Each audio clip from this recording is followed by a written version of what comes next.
Hemos visto dos hechos que nadie discute que existieron en la historia y que hay uno que lo estamos viviendo en este momento. Y de esos dos hechos que hemos visto, hemos conocido cuatro versiones. Dos versiones que están a favor de una mirada y dos que están en la otra orilla. Eso es pensamiento crítico. La decisión la toman ustedes de cuál les pareció más creíble. En esta parte final de la clase les voy a dar mi punto de vista y también quiero conocer el punto de vista de ustedes, de quienes quieran participar. Inicialmente estuvimos viendo las dos versiones de lo que pasó en Irak en el año 2003 cuando el presidente era George Bush. En la versión de Telesur, medio de comunicación venezolano que es antigringo como lo sabemos, se habla de cómo Estados Unidos estaba buscando unas armas de destrucción masivas. Estados Unidos se aprovechó de un conflicto religioso de los iraquíes y también se aprovechó de la retórica que propició la caída de las Torres Gemelas, que ustedes saben que también tiene una doble versión, de los que dicen que las Torres Gemelas las tumbó Al Qaeda y los que dicen que fue un autoatentado. Están las dos versiones. Entonces, en esa versión venezolana, déjame tener la idea, papi. En esa versión venezolana podemos ver que muestran que fue una invasión.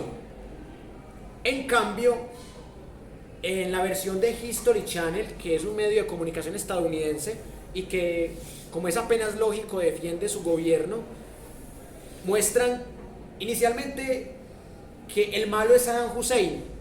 Dicen el dictador Saddam Hussein. Y en Telesur dicen el presidente Saddam Hussein. Entonces, una cosa es decir dictador y otra cosa es decir presidente. Y sumado a eso, se centran más que todo en mostrar las tecnologías militares. Este curso se llama Pensamiento Crítico y Nuevas Tecnologías, en mostrar las tecnologías militares, mientras que en el medio venezolano se trata de mostrar los precedentes, como la Operación Ciclón, que la buscamos no solamente en Wikipedia, sino en otras fuentes, que fue como el mismo Estados Unidos había construido lo que luego llamarían los terroristas islámicos. Bueno, hijo, ¿qué pregunta tienes? ¿Qué aporte? Papá, Dime. entonces ese presidente es un dictador.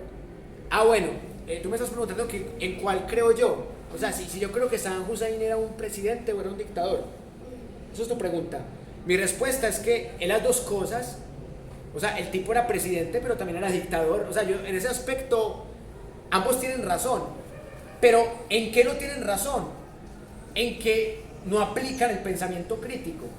Porque lo más correcto sería decir, en estas acciones fue presidente, en estas acciones fue dictador. Entonces, o sea, ambos tienen razón y a la vez no tienen razón. Y por eso en el pensamiento crítico siempre, pero siempre hay que conocer las dos caras de la moneda. Ahora, vimos también otro hecho que nadie discute, pero en este el tema es mucho más complejo, porque bueno, al menos en lo de Irak, todos están de acuerdo en que fue en el 2003 y que por esa operación de Estados Unidos, como la llaman, o esa invasión, como la llaman otros, a Estados Unidos no lo sacaron del Mundial de Alemania, a Rusia sí lo sacaron del Mundial de Qatar. ¿Qué demuestra eso? Que la FIFA no tiene pensamiento crítico, que la FIFA está con Estados Unidos. Porque si a Rusia lo sacaron del Mundial de Qatar por esto en Ucrania, a Estados Unidos también lo debieron haber sacado al meterse en Irak, 1.000.000 de muertos que hubo en Irak, del Mundial de Alemania 2006, no lo sacaron.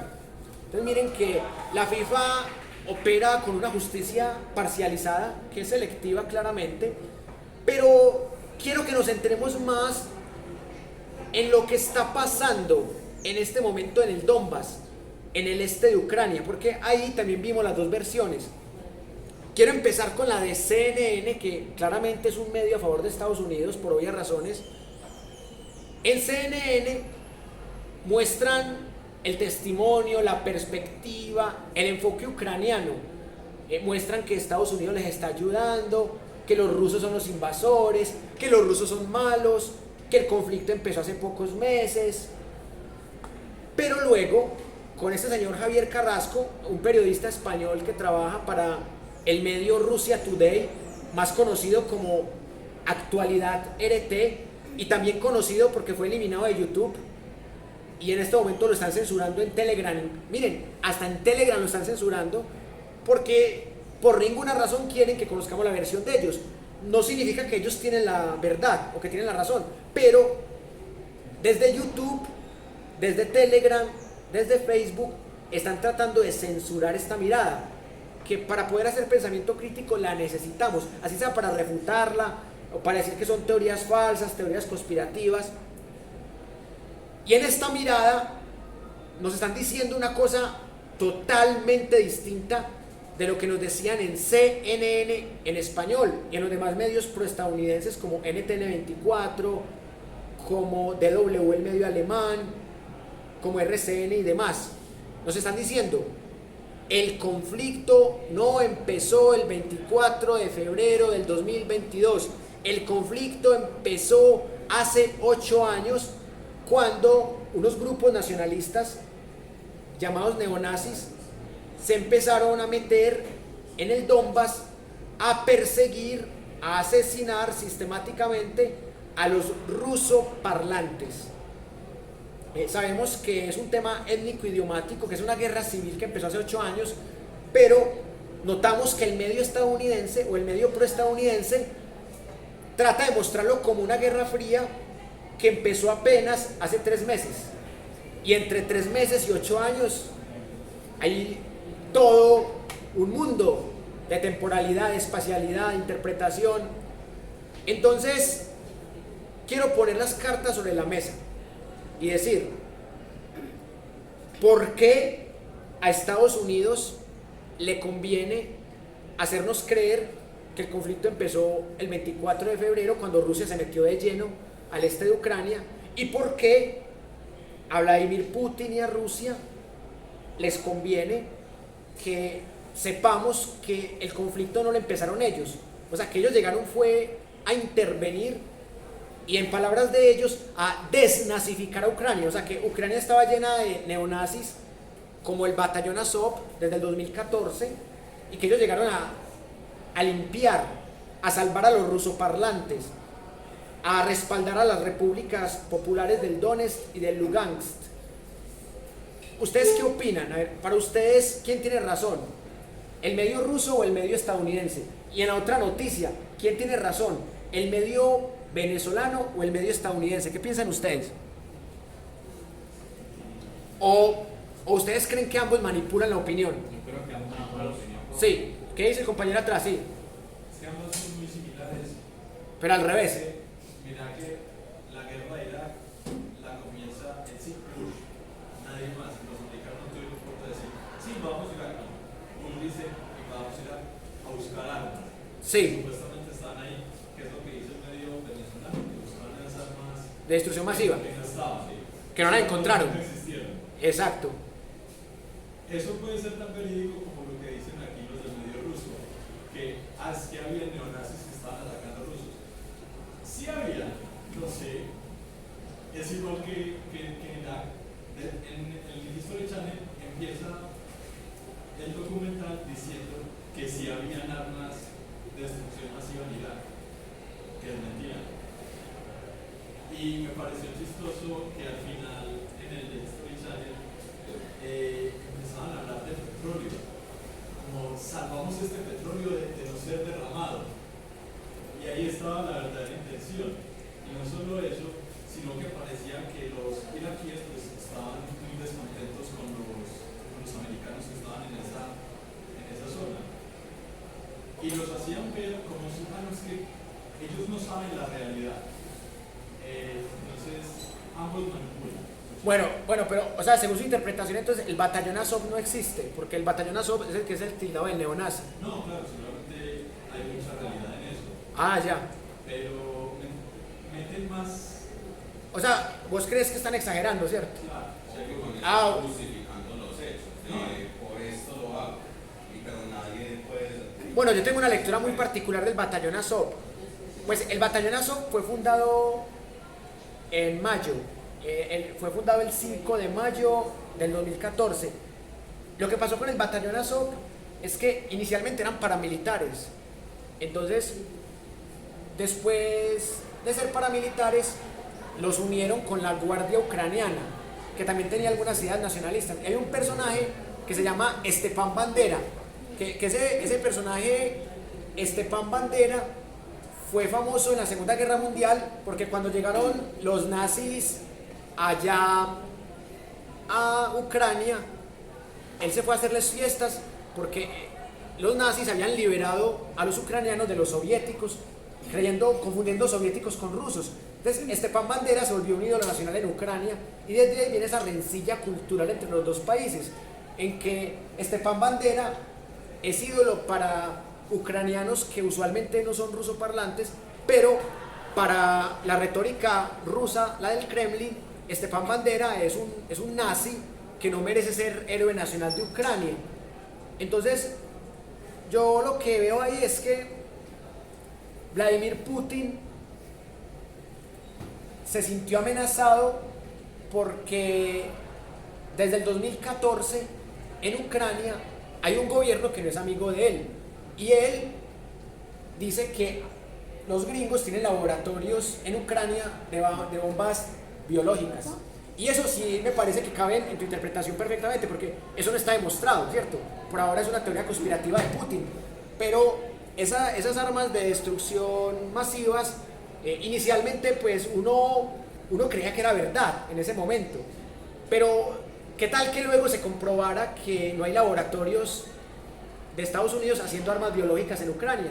Entonces ahí se caería la retórica de Putin. Lo que digo yo es que este Putin por lo menos tiene ya el beneficio de la duda, que obviamente los rusos le creen, los gringos no le creen y los demás dudamos. Los que no somos ni pro rusos ni pro gringos dudamos. Pero el problema de Estados Unidos es que ya se les cayó la mentira de que habían armas de destrucción masiva en Irak y que en efecto, como usted muy bien lo dice, están buscando era petróleo. ¿Quién tiene otra opinión? Parece que en la votación del RT estuvo como... ¿Cómo? En la votación que mostraron del RT estuvo como las opciones de respuesta como raras, ¿no? Porque una Sí, cree que Putin hizo lo correcto, sí. Cree que debe intentar esperar eternamente, ese eternamente es como... Sí, o sea, como que... No, y otra cosa, que en RT mostraron 3 testimonios de Putin. Sí. Hubiera sido más bacano mostrar 2 de Putin y 2 de Biden. Bien. Pero es un medio ruso, ¿cierto? Entonces ahí... Ah, y otra cosa muy interesante. Los medios gringos dicen que lo de Estados Unidos en Irak fue una operación humanitaria, que fue una misión humanitaria. O sea, mataron 1 millón de personas, pero fue una misión humanitaria. Y Putin dice que lo de Ucrania del Este es una operación militar especial preventiva, o sea, que no es una invasión, que no es un ataque, que es una guerra que ya está creada hace 8 años y que ellos van a salvar rusoparlantes de los neonazis ucranianos, que es una desnazificación. Entonces mire que cada uno justifica la guerra y en eso sí se parecen mucho y coincido totalmente con el compañero, que ambos maquillan todo a su favor, pero lo de que hay neonazis en Ucrania los hay. ¿Qué tantos hay? Ahí sí está la duda. Lo que más mata el batallón Azov es que tienen unos símbolos que son nazis y lo siguen manteniendo en su escudo incluso. Y eso también hace que la propaganda rusa, que obviamente la defiende este canal por obvias razones, sea más fuerte la propaganda rusa que la propaganda gringa. O sea, la propaganda rusa puede ser igual de manipuladora que la gringa, pero la rusa en ese aspecto me parece más estratégica que la gringa, porque se está aprovechando de unos errores bastante evidentes. ¿Quién quiere decir algo más? No, pues primero, ¿cuántos soldados tienen la Azov? Esa cifra la manejan como que son entre 1000 y 2000. Pues ahí debe caer, porque desnazificar un país solamente tiene 1000, 2000 kilómetros de alcance, o todo un país con 1000, 2000. Es que hay una cosa muy curiosa, y es que ellos dicen que Zelensky es cómplice de ellos. Y Zelensky, que es el presidente de Ucrania, dice que él no tiene nada que ver con ellos. Es como cuando estaba Uribe, ¿se acuerdan? Cuando estaba Uribe como presidente en propiedad, los antiuribistas decían que Uribe era la ficha paramilitar. Y Uribe decía que no, que él fue antes el que los desarmó, que él fue el que acabó con el paramilitarismo antes. Entonces miren que pasa lo mismo. Dicen, no, es que Zelensky es judío. O sea, si Zelensky es judío, ¿cómo va a apoyar a unos neonazis? Pero también dice la periodista rusa, no, pero es que Zelensky defendió a Chaplin y a Chaplin también lo persiguieron por ser socialista y Zelensky persigue a los socialistas en Rusia y Zelensky siendo judío tiene simpatías por debajo de cuerda con los neonazis. Pero Ina Afinogenova, que es una periodista que renunció a este medio porque ella se sintió impedida éticamente cuando empezó el conflicto en esta fase de Guerra Fría, ella dice que es mentira que la mayoría de ucranianos son neonazis, que son una minoría también, o sea, y yo creo que eso fue lo que hizo que ella renunciara de ahí. ¿No les parece muy curioso que la periodista más crítica que tenía este medio haya renunciado justo cuando empezó esta etapa de la guerra, que ya no es una guerra civil solamente, sino que es una guerra fría, que en eso coincidimos todos, que es una guerra fría?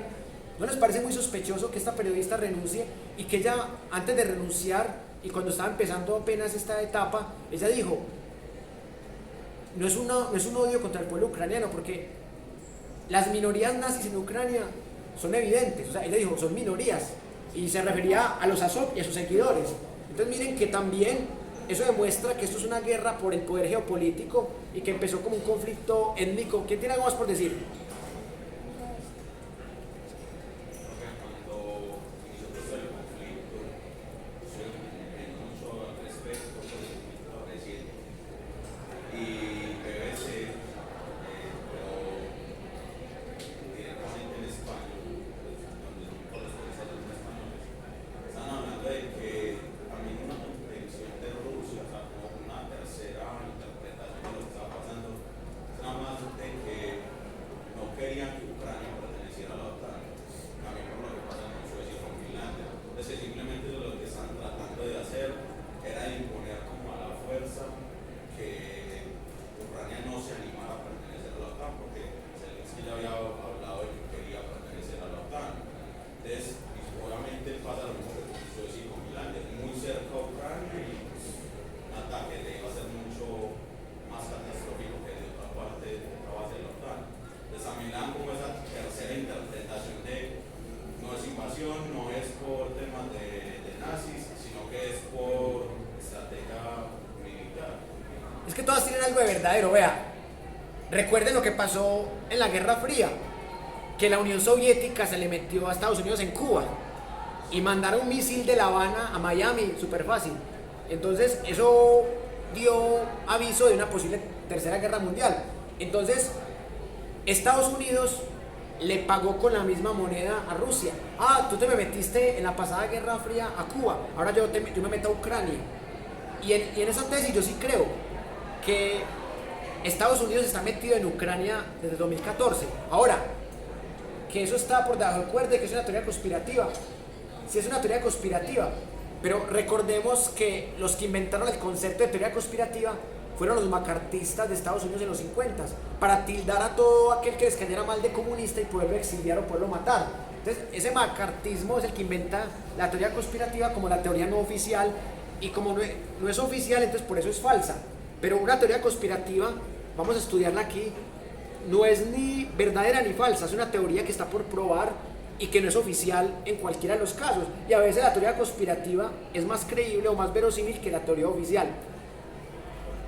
Hoy hicimos un ejercicio introductorio porque es la primera clase, pero básicamente quiero que concluyamos esta clase diciéndoles que el programa del curso tiene 7 componentes: problema, objetivos, estos contenidos, metodologías variadas como las que vieron hoy, como estas fuentes audiovisuales. También vamos a tener otro tipo de metodologías más interactivas, incluso con juegos didácticos. En las formas vamos a combinar la enseñanza y el aprendizaje colectivo e individual. En los recursos tenemos muchos recursos para esta materia. Vamos a estudiar nuevas tecnologías como el coltán y el cobalto, que son tecnologías que nos permiten análisis geopolíticos y económicos muy interesantes.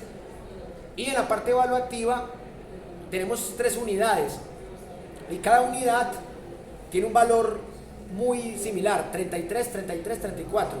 En la primera unidad vamos a hablar de las tecnologías en las guerras de primera y segunda generación. En la segunda vamos a hablar de las tecnologías en las guerras de tercera generación. Y en la última unidad, y aquí vamos a volver a estudiar este tema, pero con más rigor ya, vamos a estudiar las guerras de cuarta generación, que son las que se hacen con noticias falsas, con manipulación de datos y con medios masivos de comunicación como esos que hemos estudiado hoy. ¿Alguien tiene algún comentario, alguna pregunta final? Bueno, les agradezco mucho haber compartido este rato. Nos vemos el próximo viernes, si la bomba nuclear lo permite. Muchas gracias por compartir. Y bueno, ¿cómo les pareció este programa del curso? Y esas 3 unidades que vamos a tener. ¿Les gustó? Ah, no, listo. Entonces, les deseo un feliz día y hasta pronto.